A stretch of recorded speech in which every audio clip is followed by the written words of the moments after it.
Hello, everyone. It's another great day to be waiting on our Lord's return. And while we wait, it's interesting to see biblical prophecy come true.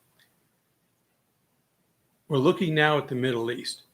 And on one hand, we have a recent peace accord that was just signed. And on the other hand, we have nations gathering for war. Iran, they won't give up. Their goal is the destruction of Israel and Jews around the world and replacing the entire government of the world with their Muslim government.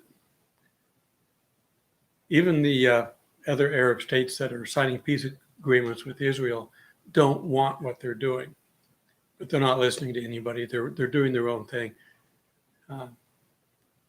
It's the leadership in Iran. It's not the people. The people want peace. And we're finding that in a lot of different countries. Lebanon right now is meeting with Israel to finalize the border between the two countries. And if they can do that, then there's technically no reason for Hezbollah to be in Lebanon, because Lebanon wants peace. They're in trouble. They're having trouble getting their government formed because it's being destroyed from within, like we're seeing happen in the United States. And if it falls apart, they open themselves up. We will open ourselves up in the United States, just like Lebanon and other countries, for the bad guys to come in and take over. And the recent explosion that happened in Beirut shows that the enemy is stockpiling arms. We're going to talk about that in a bit. But let's talk about Iran now, because they're the biggest instigator. They're the biggest funder of terror in the area. They're in trouble. They're kind of getting backed into a corner, and I anticipate them reacting violently because of that. The United States has put sanctions on them, got the rest of the world to cooperate. Their money, their dial, as it's called, is now, I think, 300,000 to $1 US. Back in the 70s and 80s, I think it was like 50 to 1. So 300,000 to 1. Their money is worthless. And because of that, there are businessmen stealing money. 4.8 billion just disappeared recently, a few months ago. Somebody else got a loan of $11 billion to buy an airline, bought it for $3 billion, pocketed the rest, and disappeared. You know, this stuff is going on because there's no one to watch them. The government is focused on the destruction of Israel and the West, so they're not paying attention. And they're backed into a corner because they're running out of money. And they've been funding all this, so they're going to have to come up with a way to deal with it. We're also finding out that Germany was trying to make money by selling in the black market, if you will. They were selling rocket motors to Iran to put in their drones. And we just caught them on it, and they've stopped doing that. They were also working with the Russians to put a pipeline down there. Russia is in desperate need of cheap oil. They've got oil fields up in Russia, but they're not like they are in the rest of the world. They're hard to get, and they're very expensive to get. So if they can buy oil from any place else, it would be to their benefit. And of course, they're claiming to put the pipeline in to distribute, but they're going to use it the other way around. They want to basically sell oil from any place they can steal it to countries that they're going to take over throughout Europe, and then be in control of what goes on in Europe because they're going to control the pipeline. And we just kind of stopped that by stopping Germany. So they're kind of mad at us. We also look at what's going on in the Mediterranean. Turkey and Kuwait are signing agreements to take over the Mediterranean Sea.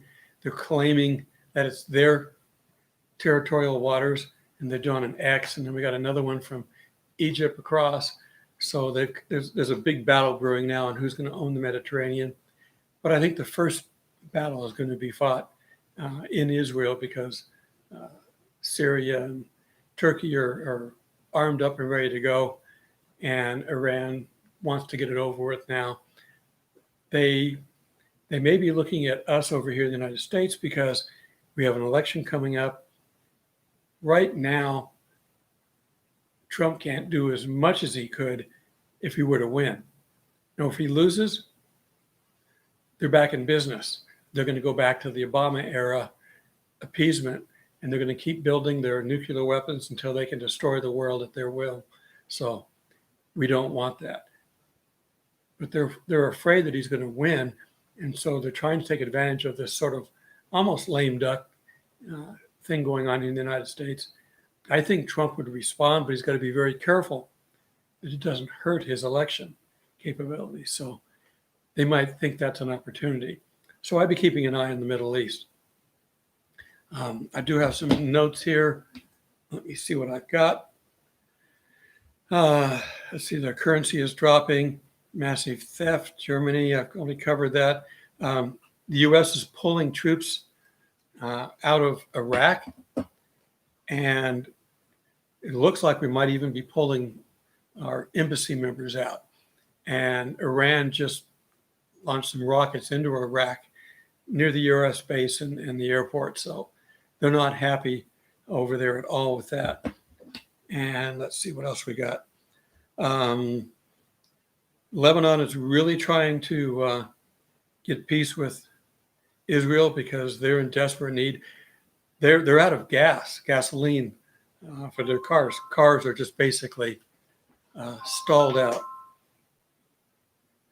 You see this? Scam, likely. Be careful how you answer your phones. There's all kinds of scams going on. And let's see what else we got.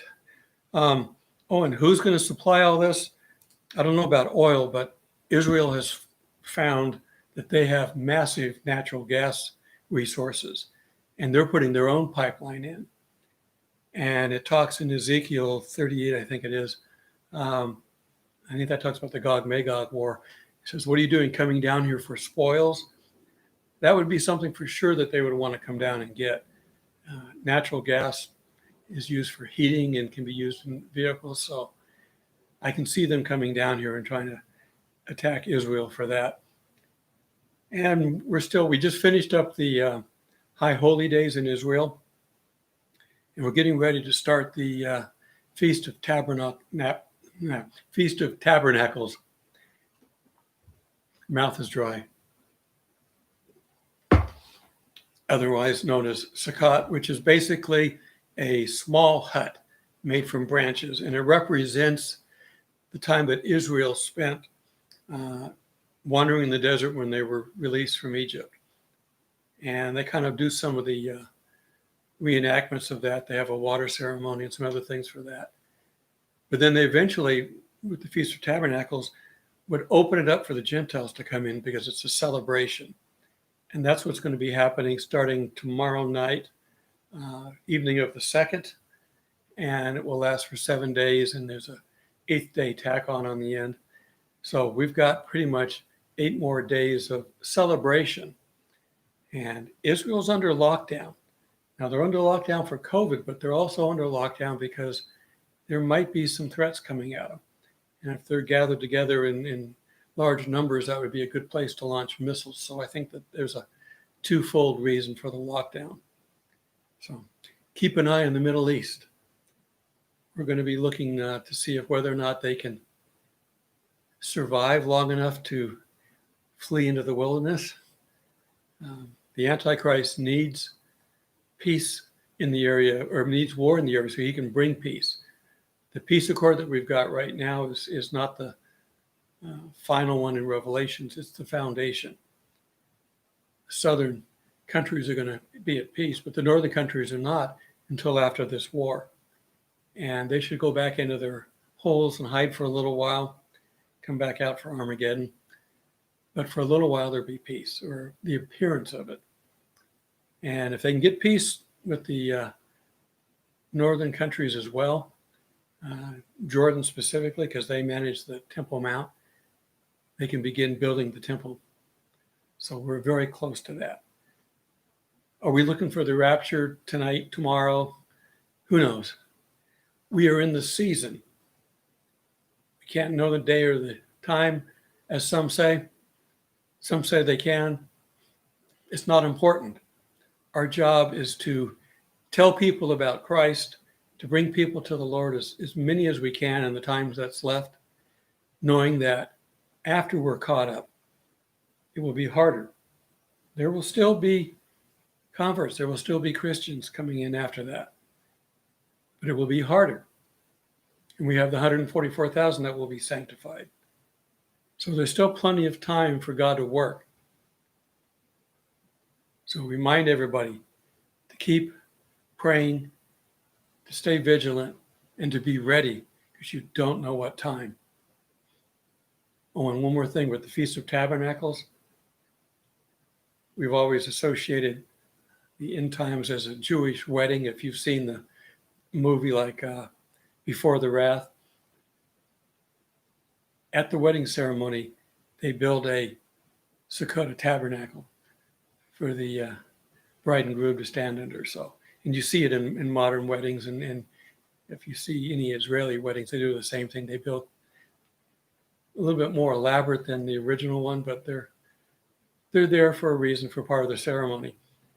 So that also lines up this weekend. God hasn't come back yet because we're still here, but He still cares for us. He loves us, and we'll be out of here before it gets really bad. So until tomorrow, I'm going to try to do another one for the next couple of days. Again, I still don't have my studio set up. I'm probably going to wait until after all the holy days, so maybe another couple of weeks, and I'll bring my studio back in and get it set up, assuming we're still here. And that's kind of what I'm not sure about. It's a little bit of effort to set up the studio and to do all this. And if He's going to come and get us, I'm just going to wait. I'm happy to sit here and talk in front of my computer. I know this is live and I'm not advertising it. The reason for doing live at this point is because it's automatically up on YouTube. It takes forever to do a normal video, edit it, and upload it. This way, it's already up there. And it's a little bit more informal.